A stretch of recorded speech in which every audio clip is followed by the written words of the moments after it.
Hi Farrah. So this is a video to give to you when you're older. You're 6 at the minute and you're at school. So I just wanted to record a little message really while my mind's still fresh about how life's been pre having you, finding out having you, having 6 years of you, and go through a bit about your baby book. And just record this really special message really so you can watch it when you're older and see how much I loved you really, and hopefully I can give you a bit of interesting information. So you're obviously our first child, so I wasn't a mum until I had you.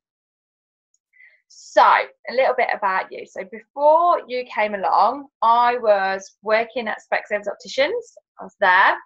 I had met your dad, Ian, on a night out. I knew him from school anyway. I already knew Ian from school, but not like as I didn't fancy him basically, and just knew who he was. And we went out. I'd always see him out in town, back in the Lion, which is not in Melton anymore, but that was like the place to be when I was younger. I'd see him in the Lion and in Tubes, the local nightclub in Melton. Just say, "Hi, you're right, Ian." He's like, "Yeah, you're right, Danny." And that'd be it. And then on December the 22nd, which is Dad's birthday, it was a Tuesday, we were out at the Lion. It was £1 a pint night, so you pay to get in, a couple of quid, and everything was £1 to drink. And I saw Ian queuing up to get into the Lion. The queue was massive, and I was inside, I looked out the door and I saw Ian with his friends, and I like waved and he waved, and I opened the fire door and was like, "Got the fire door." So he snuck in, so he didn't.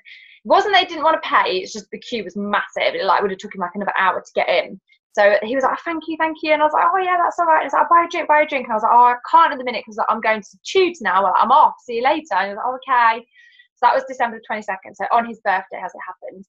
Then on Christmas Eve, so just a couple of days later, I was out and saw him out and he was like, "Danny, I got to buy you a drink. Thank you for that the other day, letting us in." And I was like, "Oh yeah, no worries, no worries." And he was like, "Come on, let me buy you a drink." So I was like, "Okay."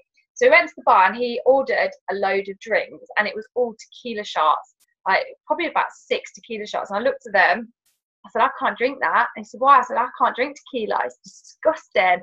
I said, "Oh, my tequila days are long over, can't touch the stuff."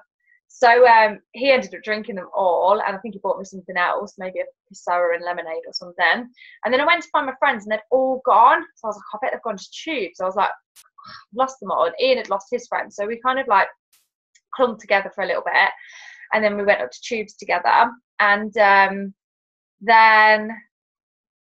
it was that was it. I found my friends, he found his friends, and then it was Christmas Day the next day, and at this point we had something called MSN, which was like chat, like an app, but it wasn't an app. Apps weren't really around then. It's like a chat, MSN chat, I suppose like Messenger really.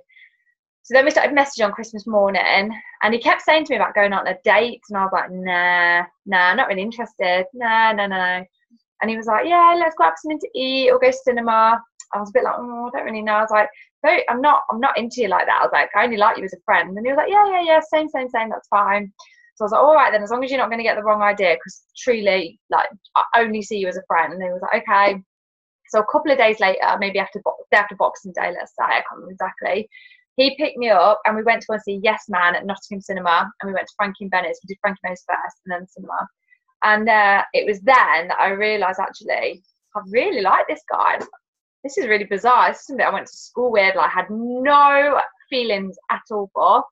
And all of a sudden I was like, I really like him. Like, this is really strange. And so that's kind of where it all began, really. So we started dating and, then moved in together, etc., etc., etc. That's kind of how we got together.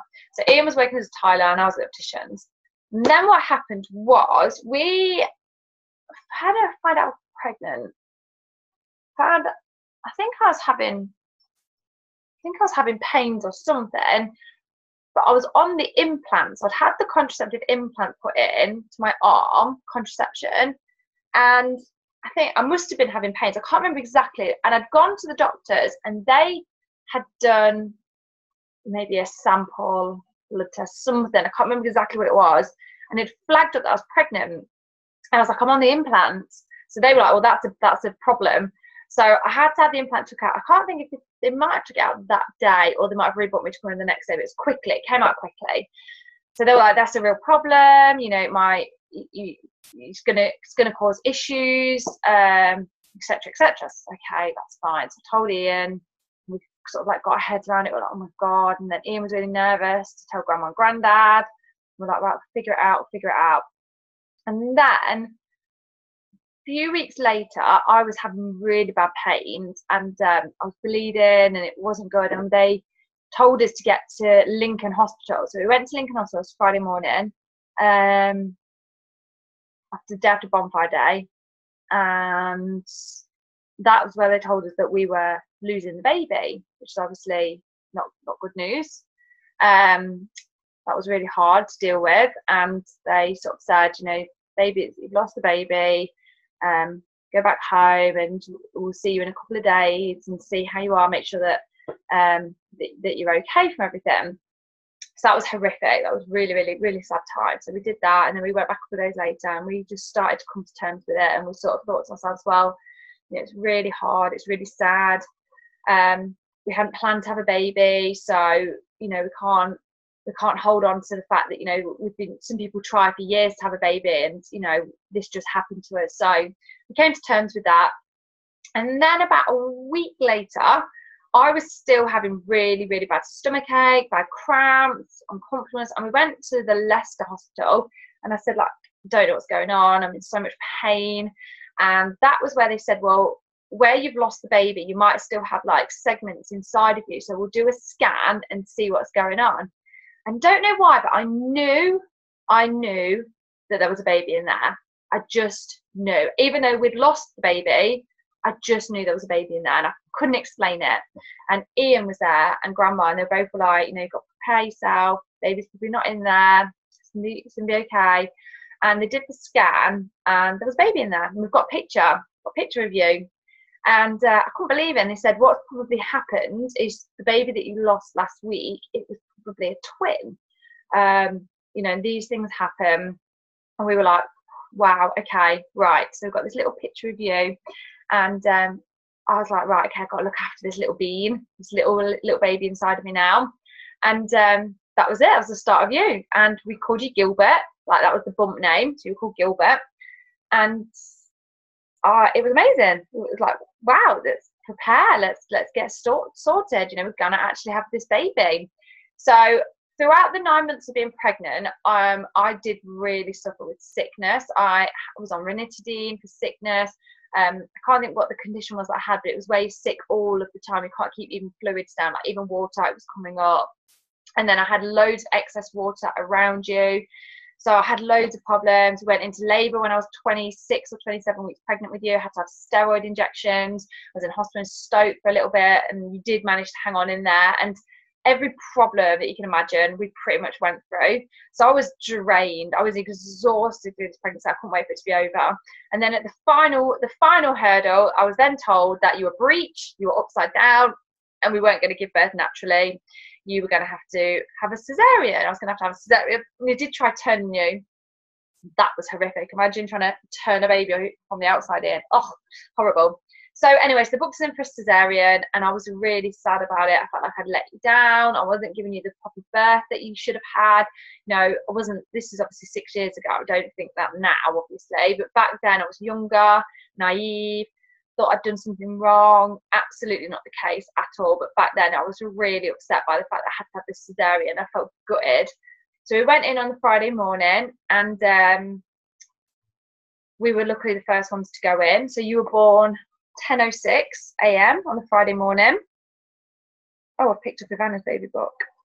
I'm going to get yours. Okay, got the right book this time. Yeah, so 10:06 on Friday morning. And you weighed 8 pounds 8 ounces. You were born by C-section. And there's a picture of you. Look at you. Incredible. Absolutely elated. So Daddy was the first person to hold you because it was a cesarean. I was awake for it. I was just sort of lying there, a bit drugged up, not really knowing what was going on. And then I had to get sewed back up. So Daddy took you out of the room for maybe about 45 minutes while I was being sewed back up. And then I went into recovery, and I got to hold you, got to feed you. And it was amazing, absolutely incredible. And I was just head over heels in love with you. And it wasn't until the Friday night, once we'd had all the visitors, that I pressed the button for the nurse to come and pick up the baby and put the baby on me, because I couldn't lean over with the cesarean. And she picked the baby and put the baby on me, and I held you all Friday night. And I cannot even describe the love that I felt for you. It was like pure happiness. It was like if you could buy happiness, that was it. I was so happy. I just loved you so much. And I said to you, like, life's going to be different. Like, I was suffering with depression and anxiety. We were broke. And I was like, life's going to be different. Life's going to be good. And I made that vow there and then. Right, so what can I say to you about you? So I stayed in hospital for a couple of days, and then Daddy took us over to Melton Hospital, where I spent a couple of days just recovering. Here's some pictures along the way. My bump, there I am waiting for the C-section. So there we go.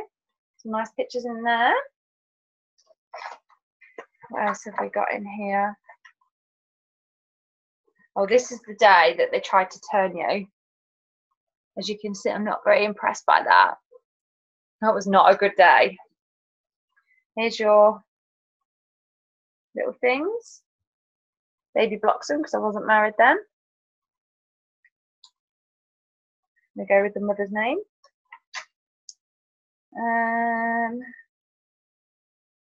What else? So here's some pictures of where you were born. Look how happy you made us.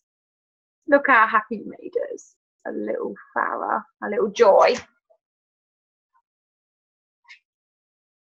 So then I've got a picture of me when I was a baby and Daddy when he was a baby. See who you look like.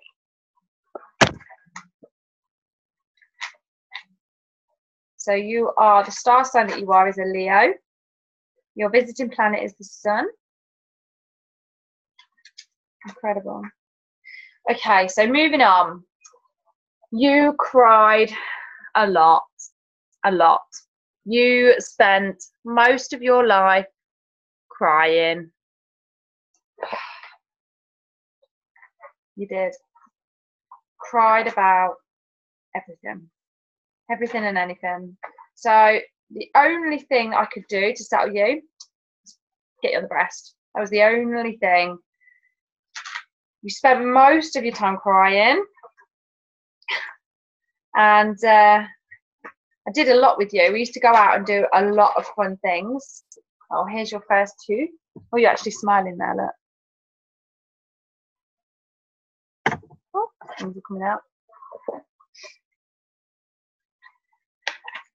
Feeding you. Yeah, our first holiday was to Chester, and you're 10 months old there. And I was actually pregnant with Ivana at this point. So I fell pregnant with Ivana when you were 10 months old. And we told everyone just after you turned 1. So our first holiday was when you were 10 months old in Chester. And this is actually where Daddy proposed to me. So when he proposed to me, it was on the floor. And just as he was on one knee, you were naked because you just got out of the bath, and you did a big poo on the floor right where he proposed to me. So that was quite funny. It's quite interesting. Your first birthday we had at the edge, and you walked on your first birthday. There we go. Lots of fun there. We had loads of friends, tons of friends. We used to go out and do loads of stuff when you were little.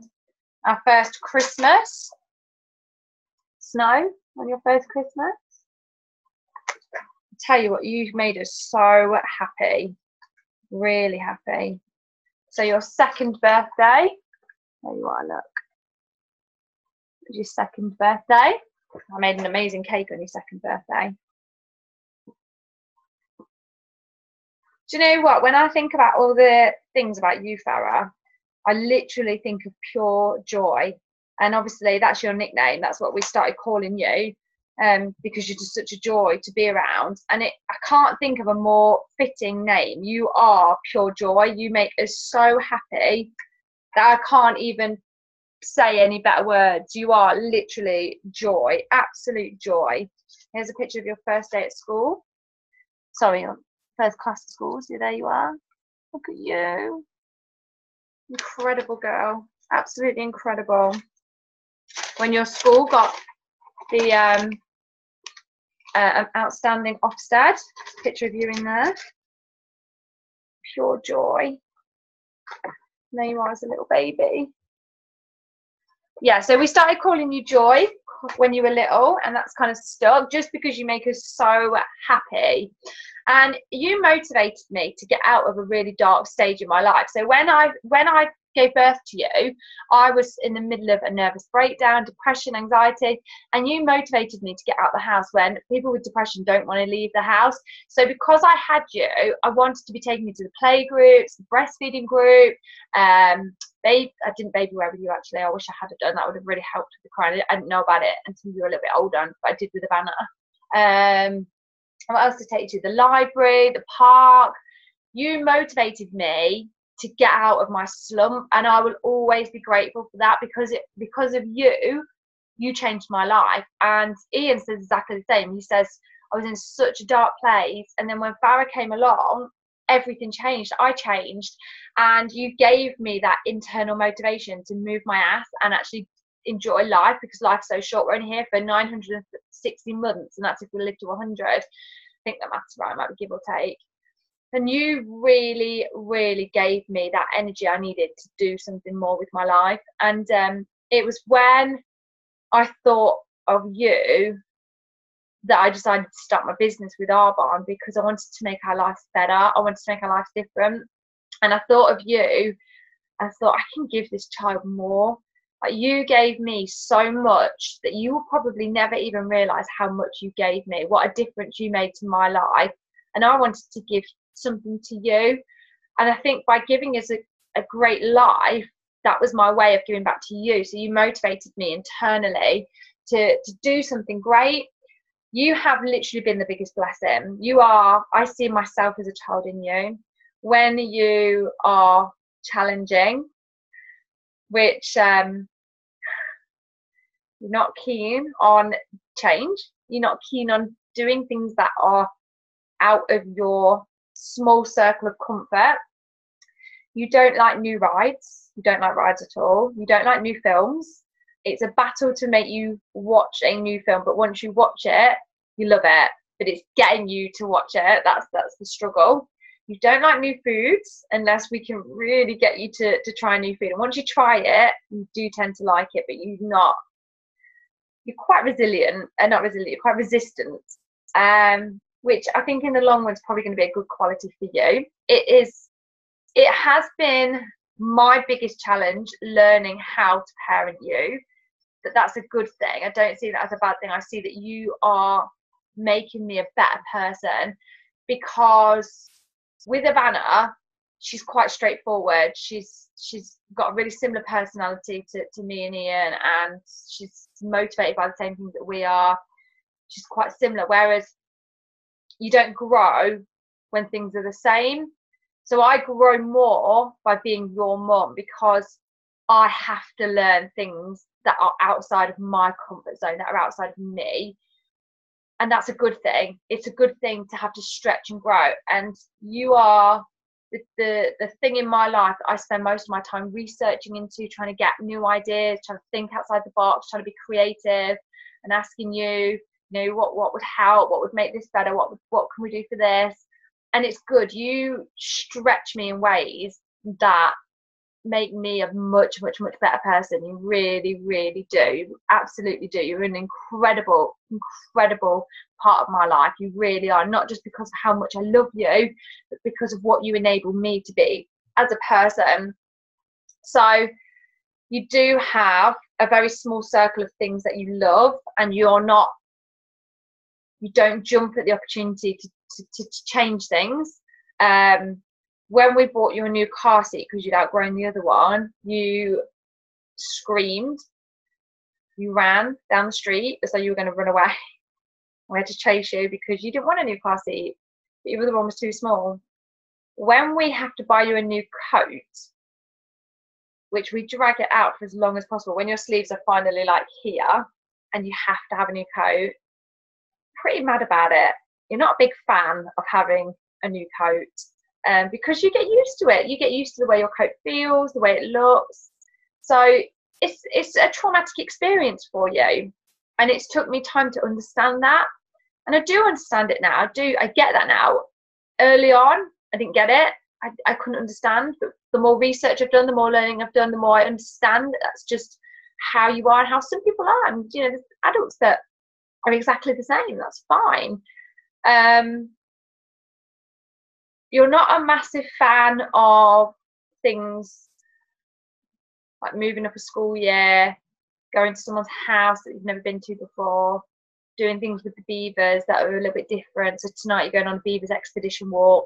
You've already said you don't want to do it, but we've encouraged you to do it. So that's good.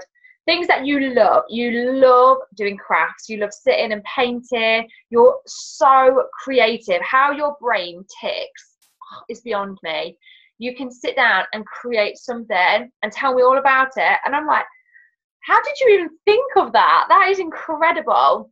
You have got the most amazing imagination. I've never known anything like it. Your imagination is spectacular. It really is. You think hugely out of the box, which is just great. You love singing and dancing. You love singing and dancing. Do a lot of singing and dancing in the house. You're not big on getting in front of the public, big groups of people and singing and dancing. You'd rather keep yourself to yourself. But around me and your dad, you are all out there, and that's great. Not many people know you being like you, all you, because you tend to shy away when you're around other people. But we get to see you, which is, I feel very lucky that I get to see all of you, which is great, because the you that you are is magnificent. I love it when you start giggling. You've got the best giggle. I love it. I'm just like, oh God, that girl is pure joy. She really is. What else? What else do you like doing? You only like a certain amount of food, freezer food, mostly, and a roast dinner. Not that adventurous with food. You love a Chinese takeaway. Quite good at maths. You're very good at art. You love being in the garden. You love climbing the climbing frame, being on the trampoline, being on the swings, thinking up games, obstacle courses in the garden, taking your babies out in the garden, playing holidays in the garden. You play schools in the garden. You love imaginative play. You do like watching the telly, but I limit how much telly you watch. You do like the telly when it's on. You love that. What else do you love? Swimming. You love fun at swimming. You're not a huge fan of lessons, but you love just fun swimming, which is great. I love taking you swimming. What else can I tell you that's interesting?